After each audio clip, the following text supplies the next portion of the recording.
बिस्मिल्लाहिर्रहमानिर्रहीम। अपनी foodie family के लिए, अपनी चटोरी फैमिली के लिए लेकर आई नान की रेसिपी, वो भी तवे पे किस तरह से बनाएंगे। तो इंस्टेंट से नान, ये बहुत ही मज़ेदार फूले हुए नान, फ्लफ़ी नान के लिए आपने ले लेना है मैदा। मैदा 1 कप भरकर मैंने मैदे का ले लिया। एक मिक्सिंग बाउल के अंदर ऐड करेंगे आप मैदा। मैं इसमें ना तो ख़मीर जाएगा, ना ही कोई अंडा जाएगा। इंस्टेंट सी रेसिपी है। नमक डालेंगे हाफ़ टी स्पून, और उसके अलावा जो है सिर्फ़ और सिर्फ चुटकी जो है वो इसके अंदर सोडा जाएगा। और इसको फुलाने के लिए आपने ऐड करना है दही का। दही जो है इंस्टेंट काम करेगी। दही आपने आधा कप इसके अंदर शामिल कर देना, और साथ में 2 टेबलस्पून आप इसके अंदर जो है मक्खन के शामिल करके इसको आपने अच्छे से जो गूंद लेना है। अच्छे से इसको गूंदेंगे, और ताकि ये अच्छे से सॉफ्ट से बने। मक्खन जो है इसको सॉफ्ट बनाएगा, और दही जो है, क्योंकि इसके अंदर मैंने सिर्फ चुटकी से भी कम जो है वो मैं मीठा सोडा सिर्फ और सिर्फ फुलाने के लिए बिल्कुल ना होने के बराबर ऐड किया है। आप चाहें तो स्किप कर दीजिए, क्योंकि दही ही इसको फुलाने का काम करेगा और इंस्टेंट यीस्ट का काम करेगा। उसके बाद आपने ठंडा चिल्ड वाटर लेना है, और इससे इसको गूंद लेना है। मैं नीम गर्म पानी से नहीं गूंद रही हूँ, इसको चिल्ड वाटर से मैंने इसको गूंदा है। गाइस, इससे बहुत अच्छे जो है नान बनते हैं, फ्लफी नान बनेंगे, क्योंकि इसके अंदर जो है मैंने दही का इस्तेमाल किया है, जो इसको एकदम सॉफ्ट और एकदम जो है वो फ्लफी बना देंगे आपके जो नान है। क्योंकि अगर आपके घर में तंदूर नहीं है और आप मिस कर रहे हैं कि आप तंदूरी नान खाएं, तो घर में इंस्टेंट अभी उठाएं आटा और बना लें। क्यों? क्योंकि ये रेसिपीज बगैर तंदूर के भी आप बना सकते हैं, और इतने अच्छे नान आप घर में बना सकते हैं। इसके बाद इसके ऊपर थोड़ा सा जो है आपने मज़ीद जो है मक्खन लगाकर इसको रेस्ट पे रख देंगे। और उसके बाद 5-10 मिनट रेस्ट पे रख देने के बाद फिर आपने इसको अगेन उठाना है। 5-10 मिनट के बाद इसको मैंने रेस्ट पे छोड़ दिया था। 5-10 मिनट के बाद, ताकि थोड़ा सी आटा सेट हो जाए। रेस्ट पे आप रखने के बाद इसके पेड़े बनाएंगे।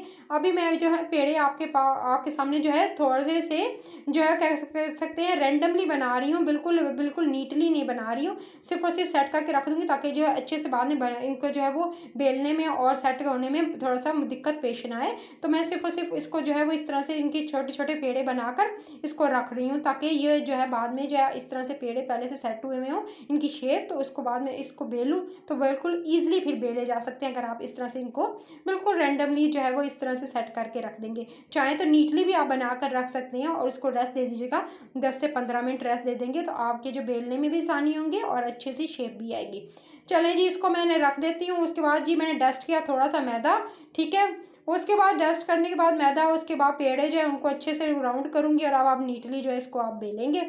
चलें जी, इसको जी 2 तरीके बेलने के। या तो आप हाथों से भी इसकी जो लोग हाथों से बनाना चाहते हैं वो हाथों से इस तरह से जी बेल सकते हैं, मोटे मोटे बना सकते हैं। और जो बेलन का इस्तेमाल करना चाहें वो बेलन का इस्तेमाल कर सकते हैं। दोनों ऑप्शन आपके पास है।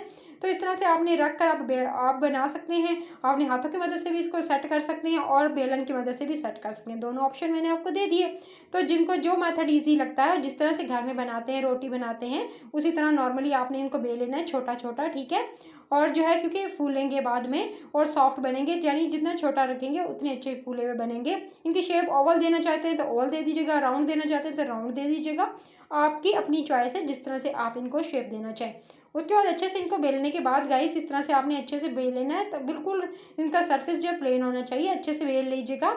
और उसके बाद बेलने के बाद इसके ऊपर आपने थोड़ी सी कलवंजी, और उसके बाद कलवंजी ऊपर डालिएगा। और साथ में कलवंजी ऐड करने के साथ ही आपने इसके ऊपर थोड़े से जो है वो तिल, सफ़ेद वाले, नहीं तो ब्लैक वाले भी हों तो वो भी डाल सकते हैं।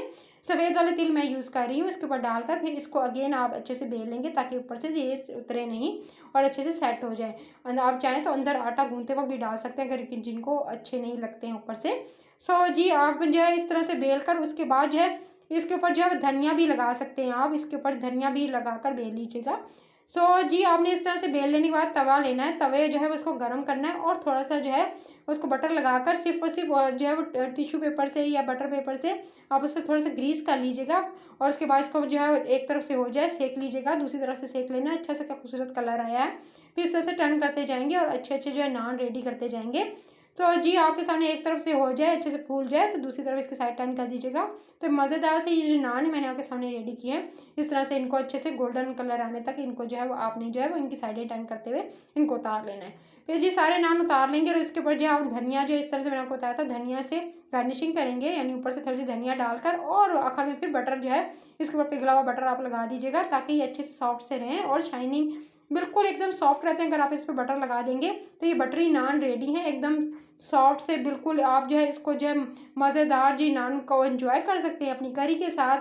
तो आपने इसको ज़रूर बनाना है, और रेसिपी करी चैनल को सब्सक्राइब भी करना है, वीडियो को लाइक करना है, ज़्यादा लोगों को शेयर करना है, ताकि वो भी मज़ेदार ये नान घर में बना सके। और साथ ही साथ बेल आइकन को प्रेस कर लिया करें ताकि रोज़ाना जो वीडियो आती है उसकी नोटिफिकेशन आपको मिले और मज़े मज़े के आप खाने बना सकें। और धनिया से गार्निशिंग करना मत भूलिएगा, इससे बहुत अच्छे नान लगते हैं। अगर चाहें तो आप धनिया जो है स्टार्टिंग में भी इसमें बेल सकते हैं ताकि अब जो है वो आपको और ज़्यादा लुक में भी अच्छे लगेंगे और खाते में भी मज़े के, खाते हुए भी मज़े के लगते हैं। तो रेसिपी पसंद आई है तो लाइक कर लीजिएगा और अपना ख्याल रखिएगा। टिल देन नेक्स्ट वीडियो, अलिया निगहबान, टेक केयर।